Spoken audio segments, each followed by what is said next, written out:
Hi friends, and welcome back to Poetry Perch. Today we are going to be reading some of the works of William Shakespeare.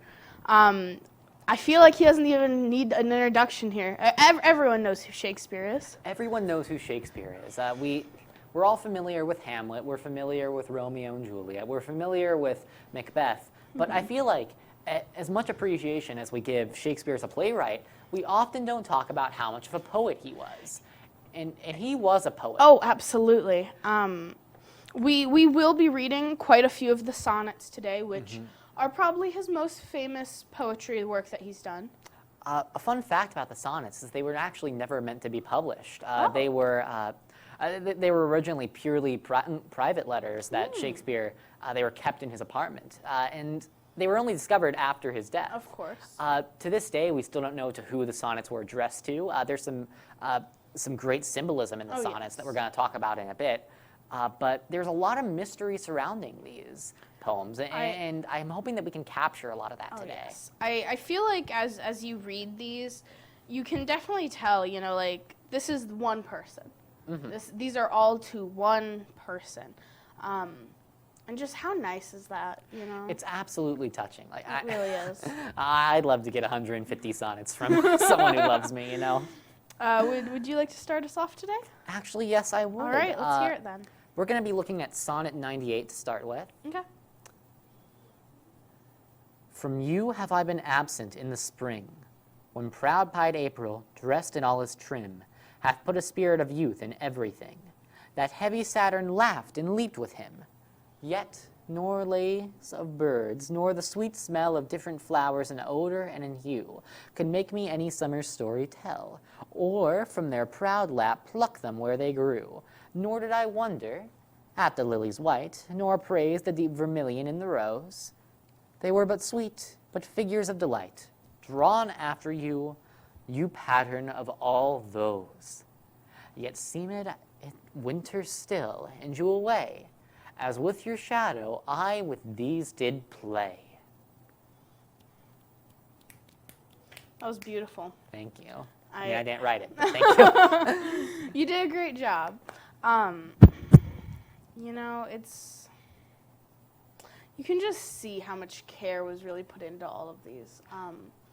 And I feel like that's just the perfect way to describe it is there was a lot of love and care put into every single one of these, making sure that it really got across Shakespeare's feelings. There's so much attention. Oh, yeah. Like the details in this, and we talk about imagery a lot on this show. Oh, well, I mean, let's be honest, like 80% of poetry is imagery, Yeah, that is the core of what we're talking about here. But I feel like there's nothing more ethereal, more romantic than what we're reading right now.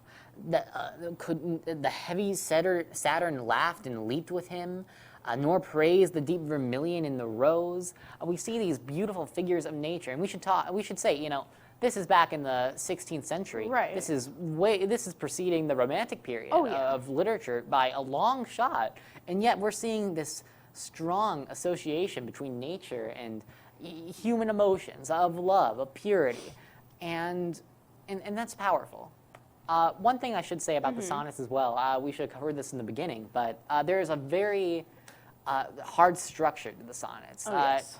What we're reading right now, these are called the Shakespearean sonnets because they were popularized by Shakespeare, but they're also known as the Elizabethan sonnets, and they consist of.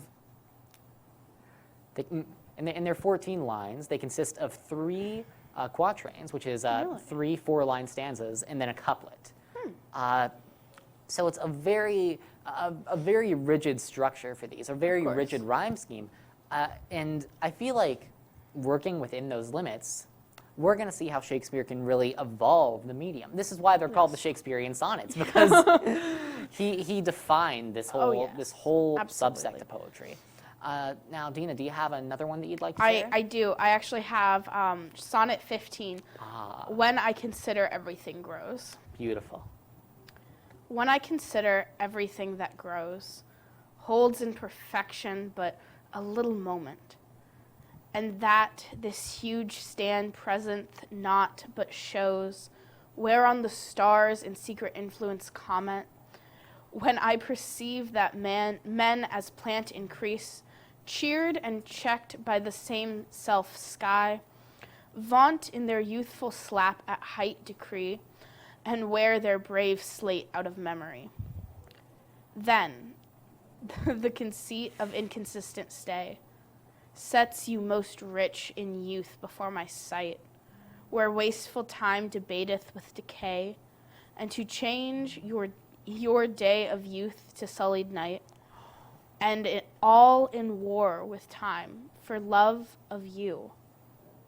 As he takes from you, I engrave you anew. Powerful stuff. I absolutely love this one. I do as well. I don't know. It sounds.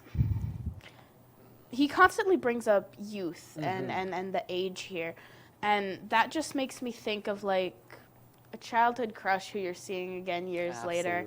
You know, just someone who just always lived a little bit in the back of your mind. Exactly. That, you know, maybe you finally get to see, and maybe you finally get to engrave. It's. I mean, you want to talk about romanticism. Right. Talk about that this nostalgia, Absolutely. this connection to a time that's passed, and you know, maybe not childhood crush, but also maybe your first love. Oh, You know, yes. again, like it sticks with you a little bit, all of what that was. And you know, I also think of the freedom of your first Oh, love. yes. As you come to have, you know, a number of partners later in life, course. as you come to love a lot of different people and have romantic experiences, you can grow a little bit jaded just Yeah. because it's a lot of emotional turmoil that comes with that. But that first love, that first heartfelt Yeah. connection you have with someone, it's pure in a way that none of those are. Maybe it wasn't perfect, Absolutely. and they rarely are, but it's your first experience Yeah. with what really makes us human, and I think that that's really powerful. absolutely.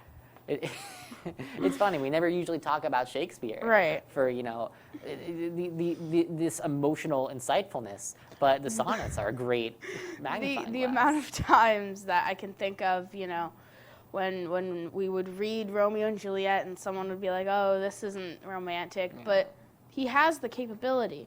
And I think if we just look a little closer at his things, then you really see it. You really do. You really do. He was one of the greatest minds of his time. Oh, absolutely. Absolutely. I actually have another one of his sonnets. We're going to be reading a lot of sonnets today. Oh, if you couldn't tell. absolutely. So many. This here is sonnet 144, Two Loves I Have of Comfort and Despair. Oh, I really like this one. This is like, one of my it's super favorites. good. And two loves I have of comfort and despair, which like two spirits do suggest me still. The better angel is a man right fair, the worser spirit a woman colored ill. To win me soon to hell, my female evil tempteth my better angel from my side, and would corrupt my saint to be a devil, wooing his purity with her foul pride. And whether that my angel be turned fiend, I suspect I may, yet not directly tell, but being both from me, both to each friend, I guess one angel and another's hell. Yet this shall I ne'er know, but live in doubt, till my bad angel fire my good one out. I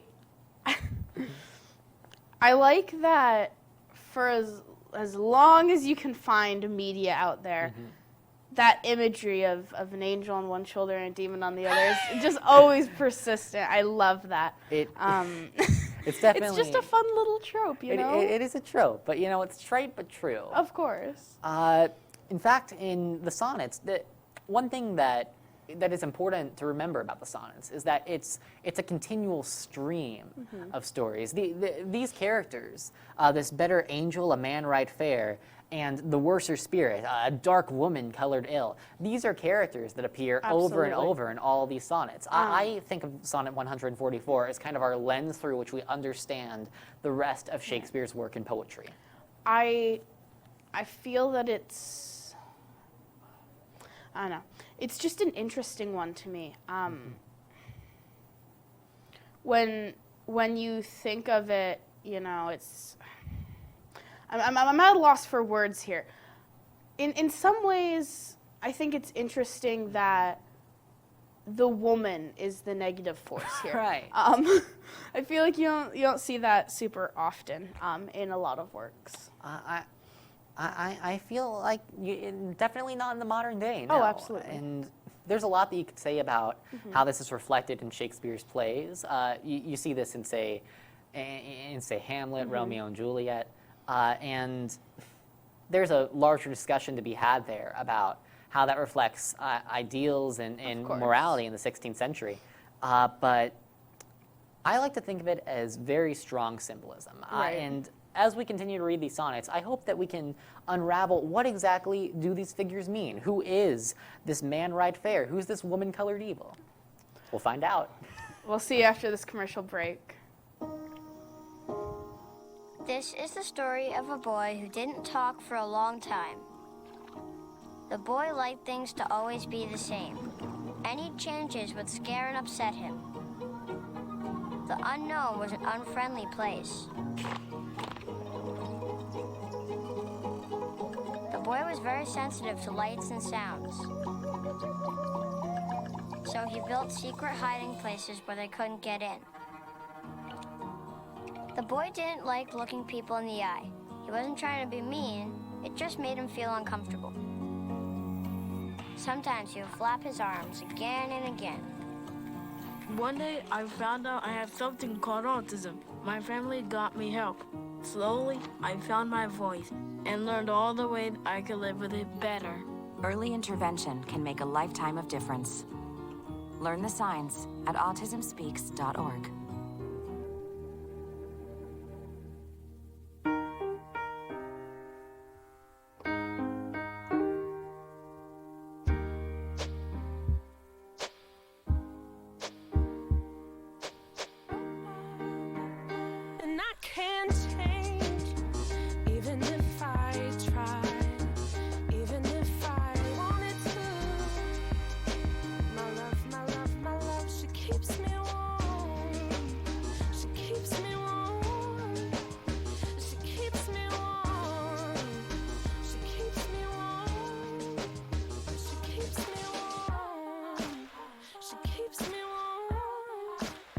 We are neighbors and best friends. I love my sister. My heart doesn't see race. Love is love. Our family is no less than any other family.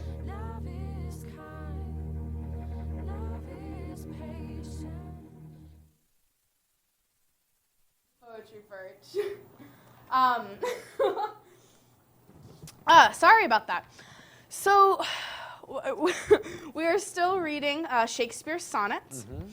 And, I have one that I think just fits after the last one. Excellent. It is Sonnet 116. It is called Let Me Not to the Marriage of True Minds. Interesting. All right. Okay. Let me not to the marriage of true minds. Admit impotence. Love is not love, which alters when alteration finds or bends with the remover to remove. Oh no, it is an ever-fixed mark that is looked on temptest and never is shaken. It is the star to every wandering bark, whose worth unknown, although his height be taken. Love's not time's fool through rosy lips and cheeks, with his bending sickle compass come. Love alters not with his belief hours and weeks, but bears it out even to the edge of doom. If this be error upon me proved, I never writ nor man ever loved. Oh. This is my second favorite after the one that you just read. It in my mind anyway, is about that true love. Yes. There will be obstacles, Absolutely. but regardless, that heart's compass will never wander, will never differ. Never. That is where you're supposed to be. That is your soulmate. We all have that connection. Absolutely. We all have that drive, and it's an immutable part of the human condition. Yes. I really think about that last line a lot, the couplet. Yes. I never writ, nor man never loved. Yes. Well, obviously Shakespeare's written. Right. And obviously men have loved. It's this powerful It's- assertion of everything that he's already it's said. saying, you know, if they have never loved, well, I've never written, which, you know, just saying I don't that's know, no, you're wrong. Yeah. You know, and it's just really beautiful, and I feel like I've said that a lot here, but I'm adoring the confidence of Shakespeare. is my right. big thing. He didn't hide a single thing in these, you know. No. Well, He did hide who he was addressing it yes, to. Yes, we still don't know that, but you know, he laid out his feelings just flat out in the earth, and I think that's beautiful. I think it is beautiful. Yeah. It takes a lot to make yourself vulnerable and Absolutely. show that softer side of yourself. Oh, yeah. And it means a lot that Oh, yeah. Shakespeare, even all those years ago, he's just as human as we were. Oh yeah. Ah, So which sonnet do you have this time? Actually, I am going to be reading another sonnet. I faked you out for a second. I was shocked. I was like, oh, no more sonnets. No, we have sonnet 147. My love is as a fever, longing still.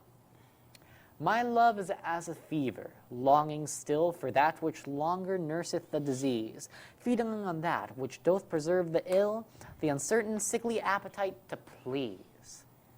My reason, the physician to my love, angry that his prescriptions are not kept, hath left me, and I desperate now approve desire is death, which physic did accept. Past cure I am, now reason is past care, and frantic mad with ever more unrest, my thoughts and my discourse as madmen's are, at random from the truth vainly expressed. For I have sworn thee fair and thought thee bright, who art as black as hell, as dark as night.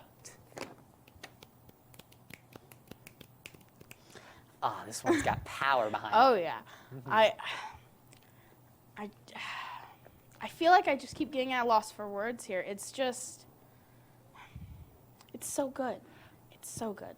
The sonnets in particular, yeah. they leave you at a loss for words. They because do. They hit you so hard. William was always skilled at analyzing the human condition. He always had an eye for how people worked. And I really love the analogy he uses here. My love is as a fever. His love is an affliction. When you said that, I was thinking, oftentimes we are told that certain feelings can make us seem weak. But that is often not the case.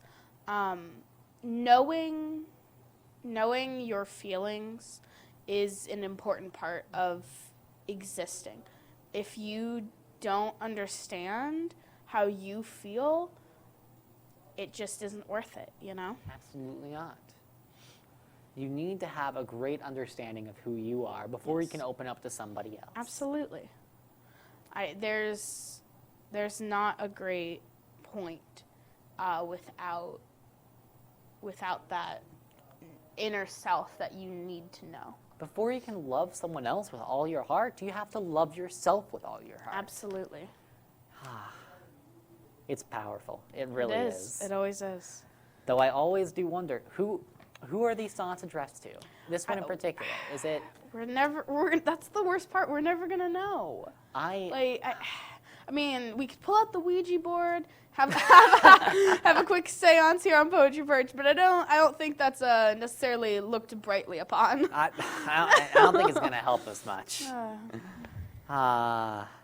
Shakespeare, you hopeless romantic, you. Well, I have another sonnet, except it's not a sonnet. I faked you. You faked me out, Dina. I How got you dare back, you. see? All right, this is called Fear No More the Sun. Sorry. Fear no more the heat o' the sun, and it is from Cymberline. Fear no more the heat o' the sun, nor the furious winter's rage. Thou thy worldly task hast done, home art gone, taken thee wages, golden lads and girls all must, as chimney sweepers come to dust. Fear no more the frown o' the great. Thou art past the tyrant's stroke. Care no more to clothe and eat. To thee the reed is as the oak. All scepter learning, Psyche must all follow this and come to dust. Fear no more the lightning flash, nor the dreaded thunderstone. Fear not slander, censure rash. Thou hast finished joy and mourn. All lovers young, all lovers must consign to thee and come to dust. No exor harm thee, nor witchcraft charm thee. Ghost unlaid forbear thee. Nothing ill come of thee. And quiet consumption have, and renown the grave. I am in love with that. I cannot wait to talk about this poem, but I think we need a cut to commercial before we do. All right. We will see you right back here on Poetry Perch. Wash hands now.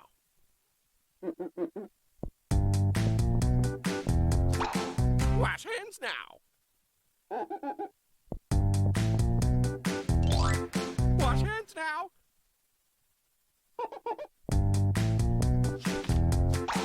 Wash hands now. Hand washing is one of the best ways to stay healthy all year long.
Hi, welcome back to Poetry Perch.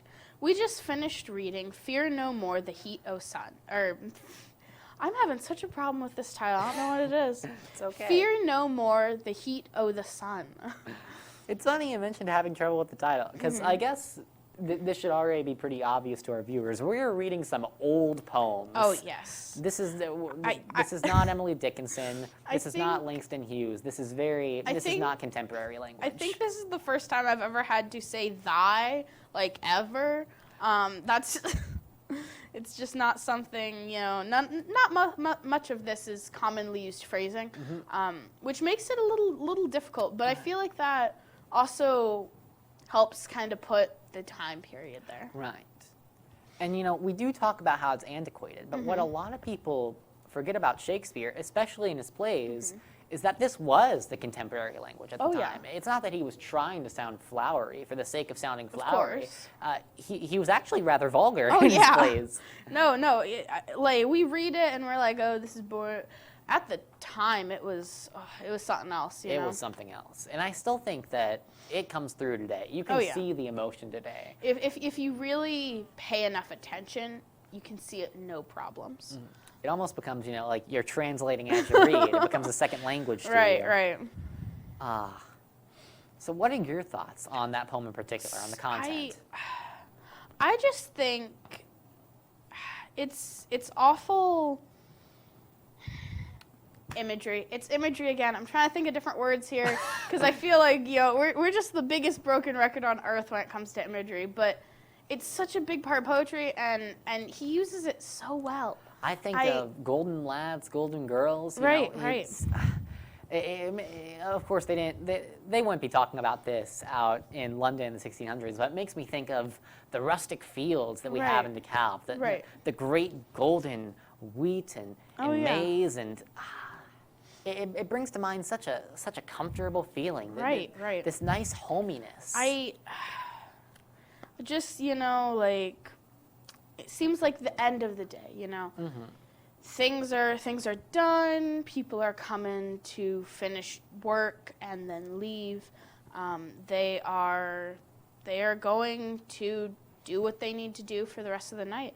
And they're trying to not worry about, you know, what it is. They're just trying to get it done and have a good time. And I really like the last little bit here. No exor harm thee, nor witchcraft charm thee. It just sounds so good, you know? And it's the same way that we'd say, you know, it doesn't matter what happens. You know, it could be at the ends of the earth. It's going to be all right. Exactly.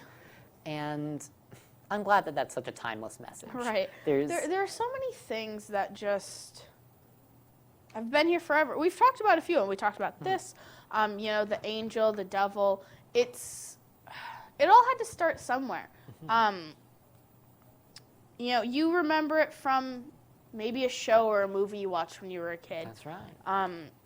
Maybe, you know, your grandparents knew it from their favorite book, and it just goes on and on forever until, well, it's just common knowledge. That's right. I don't think I could walk up to anyone and they wouldn't know those things. No, it's become such an archetype.